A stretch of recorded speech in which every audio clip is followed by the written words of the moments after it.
നമസ്കാരം. സർഗപക്ഷത്തിൻ്റെ പുതിയൊരു എപ്പിസോഡിലേക്ക് സ്വാഗതം. പ്രധാനമന്ത്രി നരേന്ദ്രമോദിയുടെ സംഗീതപ്രേമത്തെക്കുറിച്ച് അറിയാമോ? പറയാം. പ്രധാനമന്ത്രി നരേന്ദ്രമോദിയുടെ കഴിവുകളിലെ വൈവിധ്യം പലപ്പോഴും ചർച്ചാ വിഷയമാണല്ലോ. ഇത്രയധികം ജനങ്ങളുമായി ദേശത്തും വിദേശത്തും നേരിട്ട് സംബന്ധിച്ചിട്ടുള്ള ഒരു ജനനേതാവില്ല. കുട്ടികളുമായുള്ള ഇടപഴകലിൽ വിദ്യാർത്ഥികൾക്ക് മുന്നിൽ അധ്യാപകനോ അതിനപ്പുറമോ ആകുന്ന പരീക്ഷാ പേ ചർച്ച എന്ന പരിപാടി, അത് ഈ വർഷം ഫെബ്രുവരി ആദ്യ ആഴ്ചയിലാണ് വരാൻ പോകുന്നു. തുടർച്ചയായി 9ാം തവണയാണിത്. ഇത്തവണത്തെ രജിസ്ട്രേഷൻ അത് ഇന്നത്തെ കണക്കനുസരിച്ച് നോക്കുമ്പോൾ 4,19,14,056 കുട്ടികളാണ് ഇതുവരെ രജിസ്റ്റർ ചെയ്തിരിക്കുന്നത്. 24,84,259 അധ്യാപകരും 6,15,640 രക്ഷിതാക്കളും ഇതിനകത്ത് രജിസ്റ്റർ ചെയ്തിരിക്കുന്നു പങ്കെടുക്കുവാൻ വേണ്ടി. ഇതൊരു സർവ്വകാല റെക്കോർഡാണ്. കഴിഞ്ഞ 9 വർഷത്തേതിൽ വെച്ച് ഏറ്റവും കൂടുതൽ. അത് തുടർന്നുകൊണ്ടിരിക്കുകയാണ്. പ്രധാനമന്ത്രിയുടെ സംഗീതത്തിലേക്ക് വരാം. സംഗീതം ആർക്കാണ് ഇഷ്ടമില്ലാത്തത്?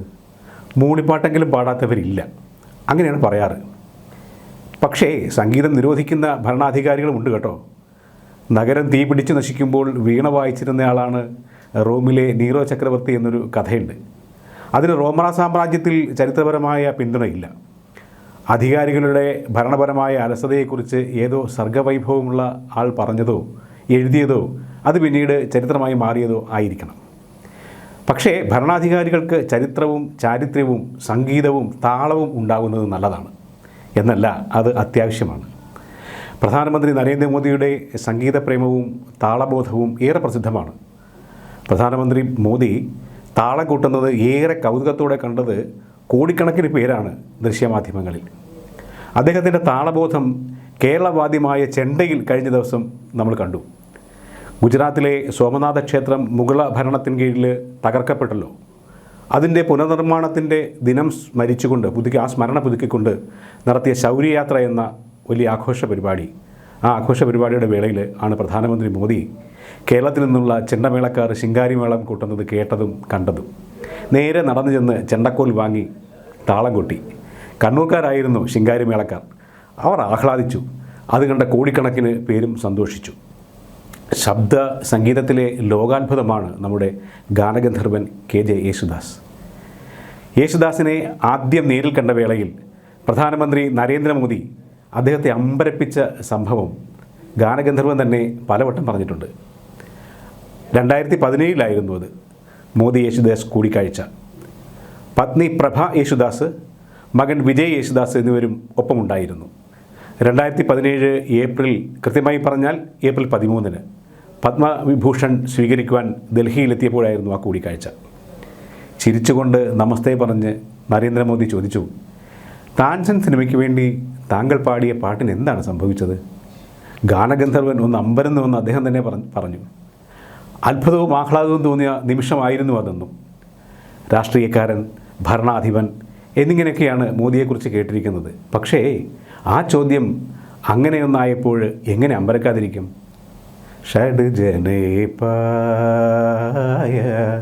എന്ന 9 മിനിറ്റ് നീളുന്ന ഒരു രാഗമാലിക, ആ രാഗമാലികയെക്കുറിച്ചും അത് എഴുതി കമ്പോസ് ചെയ്ത രവീന്ദ്ര ജെയിൻ എന്ന സംഗീതജ്ഞനെക്കുറിച്ചും താൻസനെക്കുറിച്ചും താൻസൻ്റെ സംഗീതത്തെക്കുറിച്ചും താൻസൻ സിനിമയെക്കുറിച്ചും ഒക്കെ അതിൻ്റെ ചരിത്രവും എല്ലാം പ്രധാനമന്ത്രി മോദിക്ക് നല്ല അറിവുണ്ടായിരുന്നിരിക്കണം എന്നല്ല, ഉറപ്പാണ്, ഉണ്ട്. അതുകൊണ്ടാണല്ലോ ആ കാര്യം ചോദിച്ചത്. മുഗൾ ചക്രവർത്തിയായ അക്ബറിൻ്റെ സംഗീത സദസ്സിലെ പ്രധാന ഗായകനായിരുന്നല്ലോ താൻസൻ.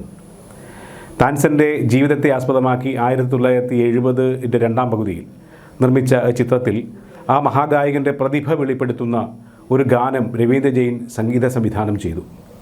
കാഴ്ചയില്ലാത്ത രവീന്ദ്ര ജെയിൻ ക്ലാസിക് എന്ന് വിശേഷിപ്പിക്കേണ്ട ഒട്ടേറെ ഗാനങ്ങൾ സംവിധാനം ചെയ്തയാളാണ്. തൻ്റെ സംഗീത പ്രതിഭ ആവിഷ്കരിക്കുവാൻ ജെയിൻ സ്വയം എഴുതിയ ഗാനമാണ് സംവിധാനം ചെയ്തത്. പക്ഷേ ആ പാട്ട് പാടാൻ ജെയിൻ ക്ഷണിച്ച പല പ്രമുഖ ഗായകരും അസാമാന്യമായ ആ ഗാനം അത് പാടി ഒപ്പിക്കാൻ പറ്റില്ലെന്ന് പറഞ്ഞ് പിന്മാറി. യേശുദാസനായിരുന്നു ഒഴിഞ്ഞു വെച്ചതുപോലെ ആ പാട്ട് പാടുവാനുള്ള യോഗമുണ്ടായത്. ഗാനഗന്ധർവൻ വിധി അതിന് നിയോഗിക്കുകയായിരുന്നു എന്ന് വേണം പറയാൻ.